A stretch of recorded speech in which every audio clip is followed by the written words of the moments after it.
You're listening to the Greeks Gridiron, live with Ethan Haristodoulou.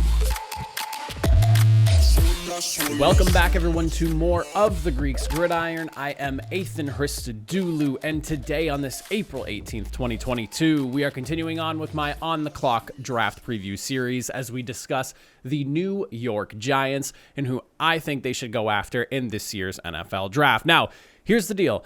I'm doing this in the similar vein that I did the Houston Texans because the Giants do have a couple of very high first-round selections and coupled with a high second-round selection at pick number 36. So I opted to do what I did with the Texans and focus on those top 3 draft picks that they have. I thought it'd be a lot of fun to figure out who the top-end guys are, the star power players that could come in and really start to change the direction of the Giants franchise. So keep that in mind as we're going through this here draft preview. And also, if you're a USFL fan or just somebody who comes to view all my videos and whatnot, just know that my USFL Power Rankings video will come out tomorrow instead of today because obviously the game on Sunday night got postponed to tonight at 7 p.m. So once the Maulers and Bandits wrap up tonight, I'll put it together and have it for you guys tomorrow, earlier-ish in the day. Now, for the New York Giants and where I would like to see them go with their first 3 picks in this year's draft, starting with round number 2, pick number 36, I have defensive back circled here. I think the secondary definitely needs some work. You could argue maybe the safety position, a slot corner. There seems to be some there's definitely some drama going on with James Bradbury right now. He's not attending voluntary workouts right now. So there is definitely a need in the secondary in some capacity. And I kind of had a hard time really circling where they should go specifically. So I decided to go after a player who could potentially fit multiple roles, and the Giants could use him as necessary in defensive back Jalen Petrie out of Baylor. This is someone who played the star role for them over there in their defense, meaning he played like a hybrid safety linebacker type of role. He played in the slot, he played in the box, he played on the line of scrimmage. He has done a little bit of everything for them, so he brings a ton of versatility and a guy who can play in a multitude of areas on the defense and fill holes and help essentially let the Giants kind of scheme up as necessary should they bring him in and he is able to reach the potential he should. Now, couple that with the fact that he has some really good game speed. He flies around the field, and he's very quick to move around, and he has like a relentless motor, so to say, and he's very proactive in the run. He is a guy that is not afraid to get up and in there and make the tackle, and he's praised for being a clean tackler at that, which is, you know, defensive backs, it seems to be hit or miss with tackling. You have guys that are afraid to tackle, or you have guys that are willing to go and tackle but just do not know how to tackle. You have a guy who, one, isn't afraid and is also a clean tackler. That is a rarity when it comes to secondary players, so definitely someone that you could really consider putting into the back end of the defense if things work out for him at the safety position. Now, there are obviously cons to his game. One of the big things that kept coming up was his physical attributes. He's probably not going to be able to play that similar role that he played in college in the NFL, just because he's currently sitting at around 198 pounds, I believe is what I saw, and he's only 5'11". So for him to have to throw on an extra 20 pounds or so to kind of play, like, or even if he throws on, let's say, like another 10, maybe 15 at most, he's going to play like 215 or so. I don't know if he can really, at his size, play that like hybrid linebacker safety role. He might be able to, and I could be totally wrong, but it just seems like from what everyone else is saying, it does not seem like that's going to be an option for him, and that he's going to be more of just like a strictly defensive back guy who can play in a few different areas. But I mean, if he puts on a little bit of weight, say like he reaches like the 210 pound mark, he could definitely play that safety corner, you know, in the box, in slot, you know, wherever you kind of need him to go. But it seems like he is a little bit limited there. And he also does have rigid cover movement. It sounds like people are going to be concerned if he gets caught lining up in a lot of man situations. So that's something that sounds like it needs to be avoided, at least early on, until they can kind of work out some of his technique issues. And his top end speed got brought up in just about every draft profile that I read about him. It sounds like he loses a lot of the chase down things. And that's obviously when you have a safety, or a guy who could potentially be playing safety, you want him to be the last line of defense and be able to catch those guys at the back end. But it sounds sounds like he loses a lot of those races, so that's definitely a big question mark for him. But overall, I'd say the pros outweigh the cons just in terms of his ability and potential upside that he has.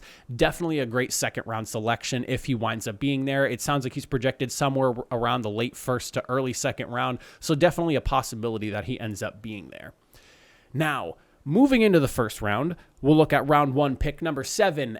I decided to go edge rusher on this one here because I'm focusing on the offensive line for the very first pick that they have, and we'll get to that in a second.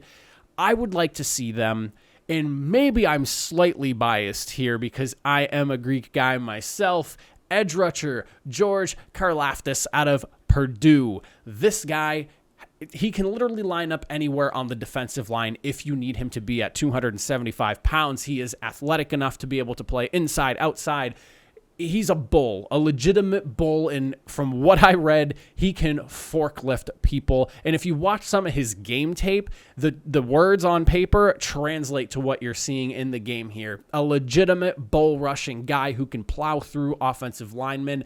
He's a 3-down type of guy. He doesn't need to get off the field. He has a relentless motor. He's constantly able to go. This is someone who I think could make an immediate impact on that Giants defensive front and help change things for them defensively. I just talked about how the secondary could use a little bit of work. And another thing that I'm very adamant about and I talk about all the time and when improving the secondary is by improving the pass rush, you automatically also improve the secondary. So in the second round, if you're adding a guy in the defensive backfield plus a guy in the first round like George Carlaftis here, you end up greatly improving the secondary, not just slightly improving, but greatly improving because he is someone who can get after the quarterback and be effective in passing downs. However, his struggles show up in the run games. He's not necessarily the best run defender that you'd want him to be. He doesn't quite have the length you'd like for a guy with his traits and his ability to, he's a bull rusher, but he doesn't have the length of a bull rusher, and that is something that is of a concern. And his speed rushing is a bit sloppy. What I was reading about him is that he tends to essentially, he throws the kitchen sink when he's pass rushing, so he tries bull rush moves, finesse moves, things like that. But ultimately, he's more of just a singular bull rusher. But the fact that he's willing to try to do those finesse type moves and those, those swim moves and things like that, it shows that the want is there. He just needs to be shown the proper technique, which is good. He's not a guy that just immediately goes to his strengths. He's trying to do everything. He wants to be a complete guy. So while it is a con that he may be sloppier on the finesse side of things, the fact that he wants to be effective there is a good sign. You get him a good D-line coach to coach him up and, show him the proper techniques that he needs. Maybe he becomes an all-around type of pass rusher and even better than he already is in that aspect. But I like George Carlaftis at the 7th pick. Now, moving on to the pick number 5. Everywhere you look, the Giants are essentially mocked like the top 3 or 4 offensive tackles in this year's draft.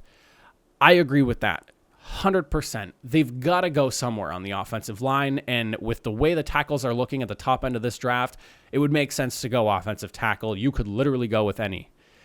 However, you have a running back in Saquon Barkley who I would hope they would try to get, and I know there are people that doubt where he's at right now in his career and maybe think, he's never going to be the guy that we saw his rookie season again.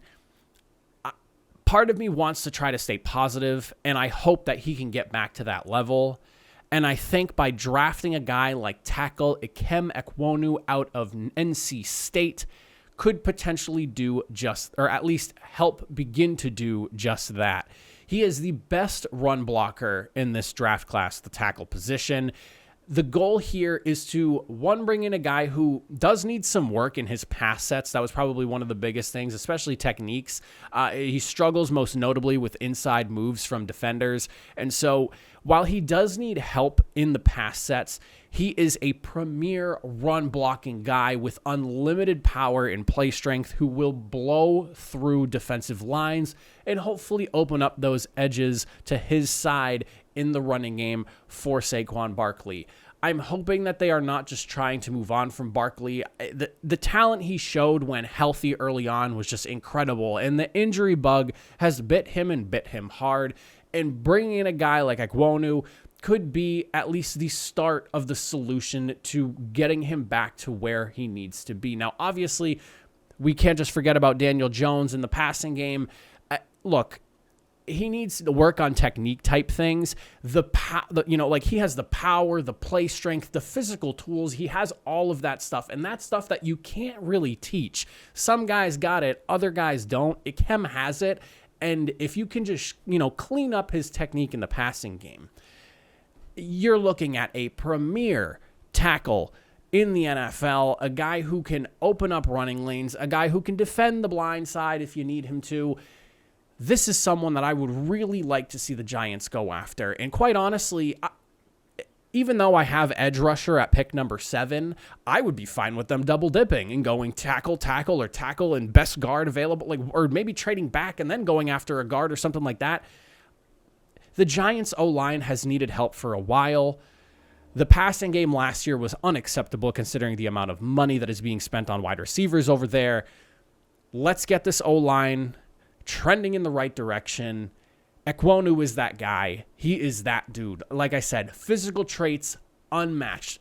And one of the biggest pluses that I constantly read about, his hands. They call them the clamps.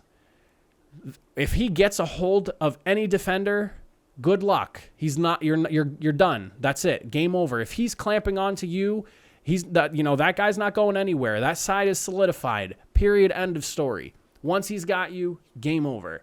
He has all of those physical tools that you need. The power in his legs, the strength.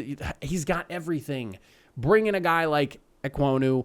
Start trending in the right direction with that offensive line. I'm assuming they're going to go after O-line a few times in this year's draft. And again, like I said, I have edged it because I'm not predicting trades in these draft previews. So would I be surprised if the Giants trade back at pick number 7 if the guy that they absolutely love is not there? Maybe Carlaftis isn't a guy that they want to go after, but I feel like he is a guy that could be a difference maker for them. Maybe they trade back maybe even just a few spots and still get Carlaftis. Who knows, I'm not predicting trades, though. I'm just going through picks specifically and who I'd like to see them take there. But maybe they trade back, they double dip on the O-line. Let's at least start it here at pick number 5. Let's get that offensive line right. Let's get the Giants back to playing at an elite level and start pushing and contending in that NFC East and trying to get themselves back to a Super Bowl. It might not be next year. It might not be the year after that, but let's get trending in the right direction. You win in the trenches, and Ekwonu could be a guy who helps put you in that spot. But that is my draft preview for the New York Giants. Let me know, my Giants fans, in the comment section down below who you would like to see the Giants go after in this year's draft. That is it for me. Appreciate you guys for watching. I will catch you guys next time.